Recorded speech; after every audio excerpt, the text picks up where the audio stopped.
बेशक तुर्की ने ड्रोन हथियारों के क्षेत्र में काफी सुर्खियां बटोरी। तुर्की ने काफी व्यापार हासिल किया, काफी मुनाफा कमाया। यहाँ पर आपको एक बात बता दे कि तुर्की के ड्रोन हथियारों के व्यापार में और तुर्की के ड्रोन हथियारों की सफलता में बहुत बड़ा फर्क है। तुर्की ने ड्रोन हथियारों का जितना बड़ा व्यापार हासिल किया, असल में तुर्की के ड्रोन ने उतनी बड़ी सफलता हासिल नहीं की और इस बात को अब यूरोपियन देशों ने बहुत ही अच्छे से महसूस किया। यही वजह है कि यूरोपियन देशों ने तुर्की को एक ऐसा झटका दिया जिसके बारे में तुर्की ने सोचा भी नहीं था। यहाँ तक कि तुर्की इस बात को लेकर भी हैरान है कि यूरोपियन देशों ने भारत को एंट्री दे दी, लेकिन इसी यूरोपियन देशों ने तुर्की को बाहर का रास्ता दिखा दिया। दरअसल खबर कुछ ऐसी है कि तुर्की इस बात को लेकर काफी नाराज है कि यूरोपीय यूनियन ने अपनी सुरक्षा के लिए पिछले ही दिनों 170 अरब डॉलर के सेफ आर्म फंड को जुटाने की मंजूरी दी,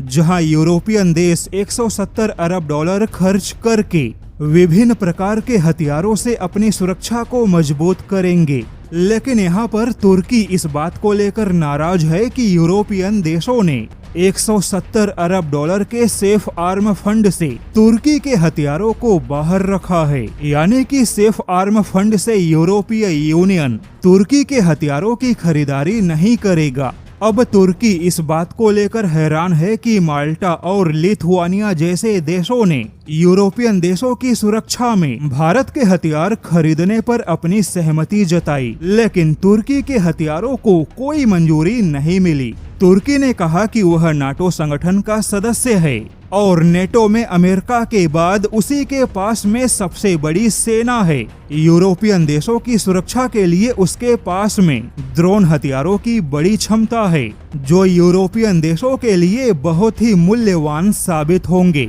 लेकिन फिर भी यूरोप ने अभी तक तुर्की के हथियारों को अपने सेफ आर्म फंड के खरीदारी में कोई मंजूरी नहीं दी। हालांकि तुर्की के लिए एक और बुरी खबर है कि यूरोपियन देशों ने अभी तक तुर्की के 5वीं पीढ़ी के कान जैसे फाइटर जेट को आर्थिक मोर्चे पर कोई समर्थन नहीं दिया। वहीं यूरोपियन देशों ने अपने एक श्वेत पत्र में भारत के उभरती इलेक्ट्रॉनिक वॉरफेयर क्षमता को महत्व दिया, लेकिन यूरोपियन देशों ने उसी श्वेत पत्र में न तो तुर्की के ड्रोन को कोई प्राथमिकता दी, न ही तुर्की के कान जैसे फाइटर जेट परियोजना को ही यूरोपियन देशों ने उपयोगी बताया। वहीं यूरोपियन देशों के कुछ रक्षा जानकारों ने दावा किया है कि एंटी ड्रोन सिस्टम के मजबूत होने से तुर्की के ड्रोन हथियारों का प्रभुत्व कम होगा। वहीं तुर्की का कान फाइटर जेट भी यूरोपियन देशों की सुरक्षा में कोई बहुत बड़ा गेम चेंजर साबित हो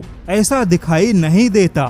और अब यही यूरोपियन देश यह मानते हैं कि तुर्की के हथियारों का नाम भी है और अच्छा व्यापार भी है, लेकिन युद्ध के मैदान में इनका प्रभाव उतना नहीं है। अब देखा जाए तो यूरोपियन देशों ने बिना कुछ कहे ही तुर्की को बहुत ही साइलेंट वाला तमाचा मार दिया।